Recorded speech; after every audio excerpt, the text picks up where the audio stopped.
Hello folks, so today I'm going after another deep sky object. It's SH2-132. Hello Kane. I've said hi to him about 3 times because I keep redoing this video, but he's just sitting at the fence looking at me. He's a pit bull, but the nicest dog you ever seen. But SH2-132 is another really faint target, and I was going to go 20 hours on it, but I kind of fell asleep at the wheel. I didn't check to see how good the data was, so I just kept collecting more. I was pointing low. I thought I was going to have more elongated star data that I would delete. I thought I would have hazy data that I thought I was going to delete, but I ended up keeping most of it, and I ended up with, now I've got over 10 hours of oxygen, over 9 hours of HA, and 8 hours of sulfur. So I think I'll just take the sulfur up to 9 hours and see how it goes. I was already looking at the stacked HA data. I did a quick stack in Deep Sky Stacker, and this is not going to be easy.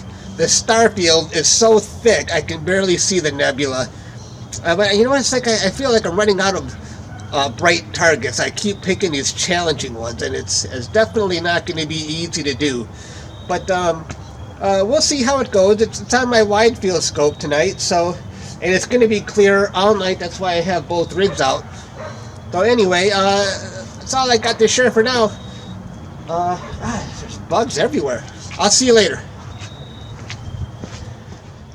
Okay, before I show you my imaging session, if you saw my last video, I wanted to show you what happens when both my surveillance cameras are running at the same time. And you can see right here, it puts them both on the screen on the website.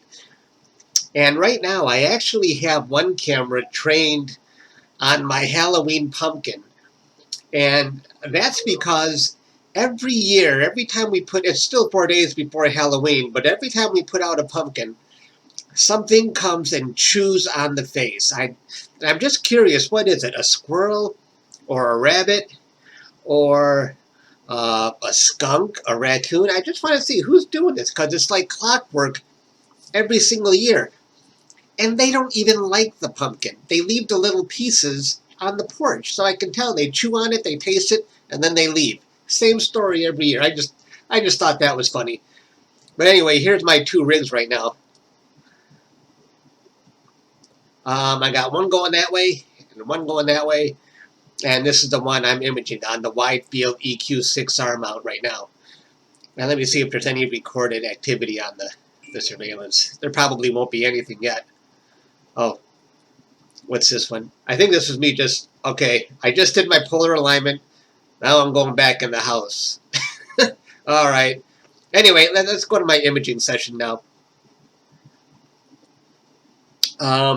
I'm using the laptop right next to me. Ooh, the guiding 1.17. Oops, what am I doing that for? Let me click clear. I just did a dither. Oh, no. I hit refresh and I stopped the guiding. God dang it. That was an accident. Let me just pause that really quick. I'm not thinking. Okay, there's the guide star. Let's just get back to guiding. Come on. Do anything? Okay. Now let's just resume. I don't know why I hit that. I don't know why I hit this refresh button here. What did that button do? It just begins looping the exposures, of course. All right. Anyway, let's just take a look at my guiding for a second, since we're here anyway. 0.8. I know it was a little bumpy earlier. I don't mind it if it stays in the 0.7 range. 0.68.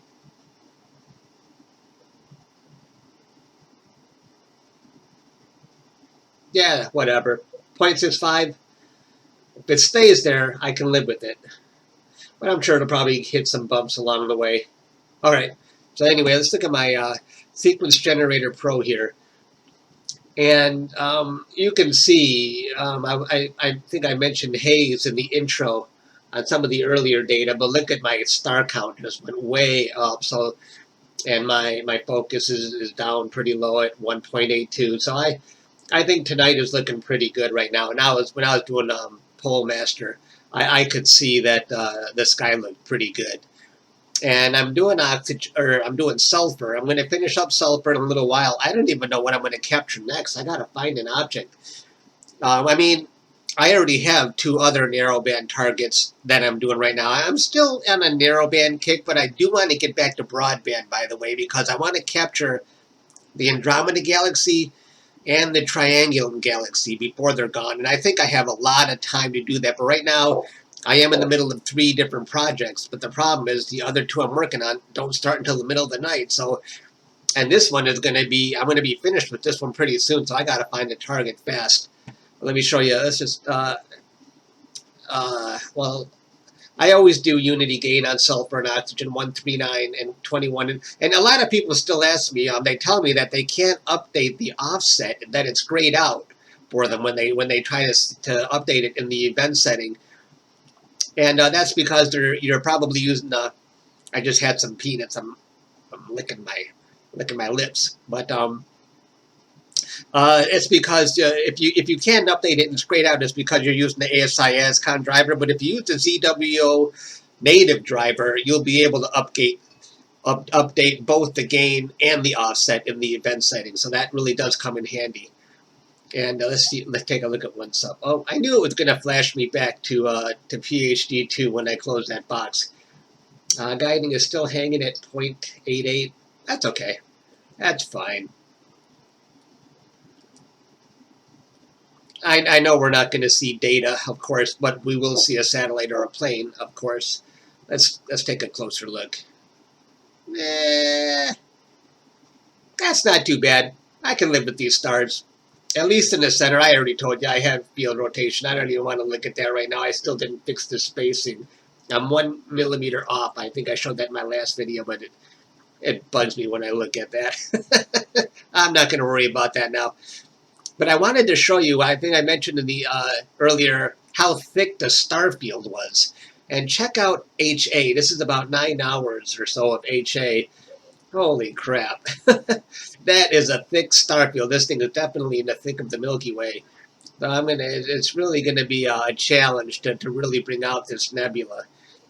So, but you know what? The weather is going to be bad for the next few days. So I think I have time I'll take my time with it and see what I can do. And, oh, what else did I want to show you? Optolong is having a contest. I think it starts November 1st. And they actually, it's a Optolong Deep Sky Astrophotography Competition 2019. And they asked me to be one of the judges. How about that? How can I say no? It sounds like fun, and looks like I'm alongside a lot of really great imagers. I'm probably not in their league, but you know what? It's going to be fun, and I'll do the best I can do. That's all I got, folks. I will see you later.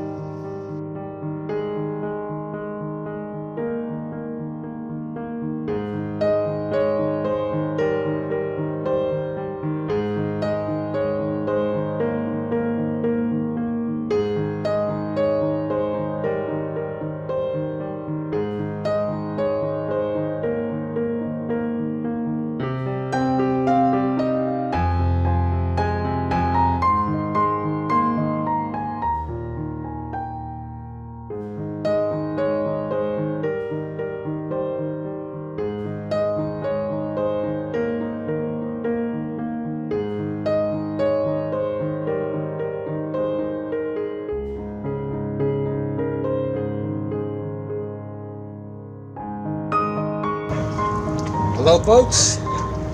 Hello, Kane next door. That's our...